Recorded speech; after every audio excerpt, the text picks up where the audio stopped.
நண்பர்களுக்கு வணக்கம். இந்த மாடி தோட்டத்துக்கு நமக்கு இடுபொருள்கள் அப்பப்ப கொடுத்துக்கிட்டே இருக்க வேண்டியதா இருக்கு. என்னென்ன இடுபொருள்கள் அப்படின்னு நாம பார்த்தோம்னாக்க, பேரூட்டச்சத்துக்கள், என்பிகே, அப்புறம் நுண்ணூட்டச்சத்துக்கள், அதாவது இந்த மைக்ரோ நியூட்ரியன்ஸ் அப்படின்னு சொல்லக்கூடிய தாது பொருட்கள், இதையெல்லாம் நிறைய கொடுக்க வேண்டியிருக்கு. அதுல ரொம்ப இந்த தாது பொருட்கள்ல நாம பார்த்தோம்னாக்கா கால்சியம், மெக்னீசியம், இரும்பு, காப்பர், இந்த மாதிரி சத்துக்கள்லாம் ரொம்ப தேவையா இருக்கு.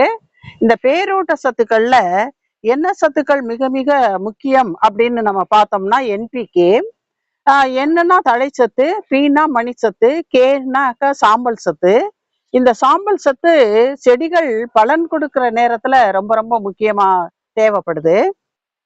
ஒரு தோட்டத்துக்கு மண்ணோட வளம் ரொம்ப முக்கியம். இந்த மண்ணோட வளம் அப்படிங்கிறது கட்டமைப்பு. அப்புறம் அந்த மண்ணு உயிர்ப்பு தன்மையோட இருக்கணும். அந்த மாதிரி உயிர்ப்பு தன்மையோட இருந்தாதான் நமக்கு செடிகள் ஆரோக்கியமா வளர்ந்து பலன் கொடுக்கும். இந்த ரெண்டு காரணத்துக்காகவும் மண்ணோட கட்டமைப்பு, அதாவது காற்றோட்டமா இருக்கணும், நீர்பிடிப்பு தன்மையுடையதா இருக்கணும், புழுப்பூச்சிகள் இல்லாம இருக்கணும். இந்த மாதிரி எல்லாம் இருக்கிறதுக்கு இந்த சாம்பல் சத்தை சேர்க்கிறாங்க. தரிசு நில மேம்பாட்டுல ஆரம்ப கட்டத்துல அந்த தரிசு நிலத்துல இருக்கக்கூடிய இந்த களை செடிகள், புல் பூண்டுகள், இதையெல்லாம் சேகரிச்சு மண்ணுல போட்டு கொளுத்தி விடுவாங்க. கொளுத்தி விட்டுட்டு அந்த சாம்பலை எடுத்து எல்லா பக்கமும் அப்படியே தூவி விடுவாங்க. தூவி விட்டுட்டு தண்ணியை நிப்பாட்டி அப்படியே நல்லா உழுது விடுவாங்க.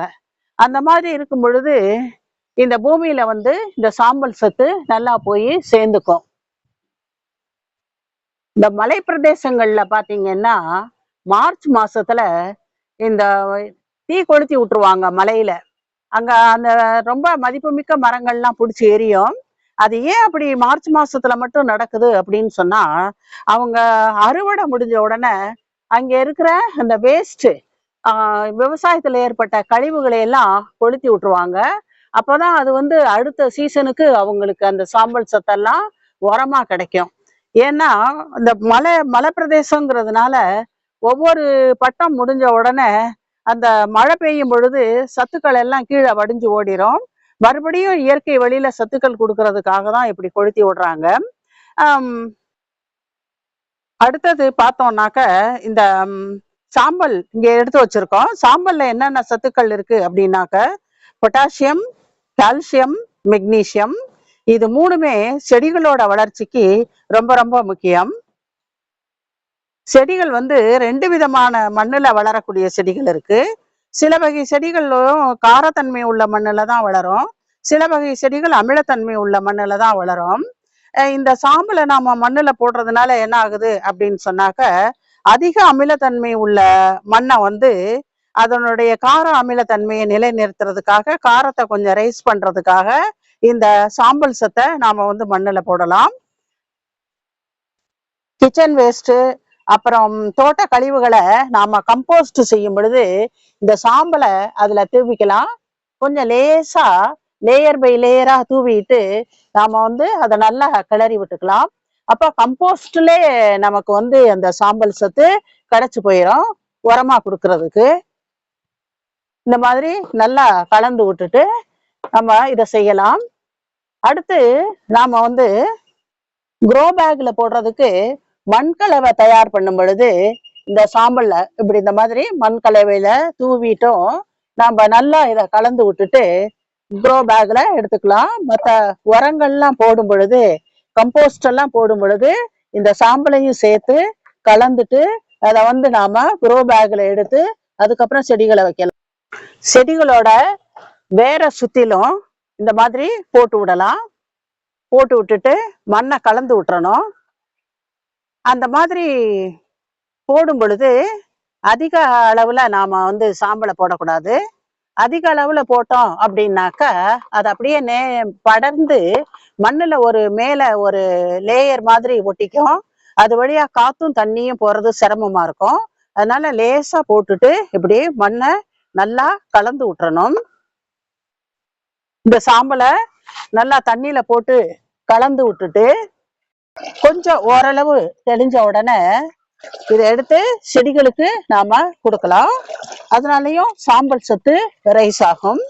எந்த செடிகளுக்கு அதிகமா இது தேவை அப்படின்னு சொன்னா தக்காளி செடிகளுக்கு தான் ரொம்ப அதிகம். இப்ப இந்த மாதிரி லேசா நல்லா மேலாவுல எடுத்து தெளிஞ்ச தண்ணியை எடுத்து தக்காளி செடிக்கு கொடுக்கலாம். தக்காளி செடிகிட்ட வந்துட்டோம். இங்க கொடுக்குறோம் பாருங்க. வேர்ல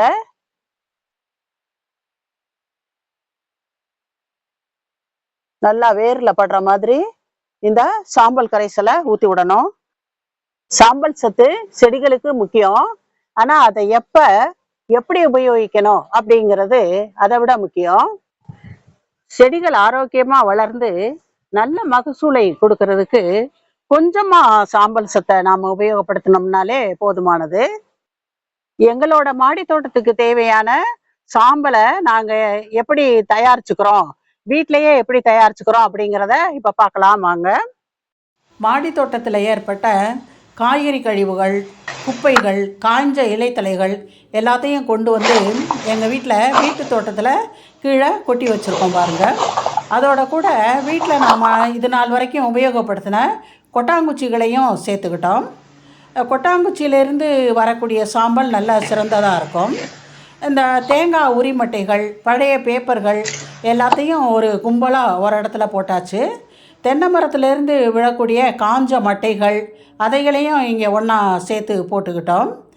இந்த மாதிரி மாதத்துக்கு ஒரு தடவை 2 மாதத்துக்கு ஒரு தடவை சேர்த்து வச்சு இப்படி நெருப்பை எரிய விட்டுறலாம். இது பலாமரத்துக்கு கீழே போட்டு தான் எரிய விடுறோம். இங்கே பாருங்கள், ஒரு பக்கெட்டில் தண்ணி எடுத்து வச்சுருக்கேன். அது எதுக்குன்னா தீ கொழுந்து விட்டு எரியும் பொழுது பக்கத்தில் பலாமரமும் மாமரமும் இருக்குது, அதை தாக்காமல் இருக்கிறதுக்காக மேலே கொஞ்சம் கொஞ்சம் நாம் தண்ணியை தெளிச்சுக்கிட்டோம்னா இந்த தீ நின்று எரியும். இந்த தகுதகன்னு தீ எரிஞ்சு முடிஞ்சதுக்கப்புறம் நல்லா கிண்டி விட்டுட்டு அதுவாக நல்லா அப்படியே அமுங்கிற மாதிரி நாம் விட்டுறணும். கம்ப்ளீட்டாக அதை நீத்து போகுதுன்னு சொல்லுவாங்க. அப்படியே விட்டுட்டு ஒரு நாள் கழித்து நாம் இந்த சாம்பலை சேகரித்து எடுத்துக்கலாம். அது வரைக்கும் அதில் நெருப்பு இருக்கும். இந்த சாம்பலை மேலாவில் பாருங்கள் சாம்பல் எப்படி இருக்குது அப்படின்ட்டு எல்லாம் ஒரு கரண்டியை வச்சு மேலாவில் எடுத்து மண் வராமல் மேலாவில் சேகரித்து நாம் ஒரு பாத்திரத்தில் எடுத்துக்கலாம். இந்த சாம்பலை வந்துட்டு நாம் உடனடியாக உபயோகப்படுத்தக்கூடாது. குறைஞ்சது ஒரு 3 மாதமாவது இந்த சாம்பலை வச்சுருக்கணும்.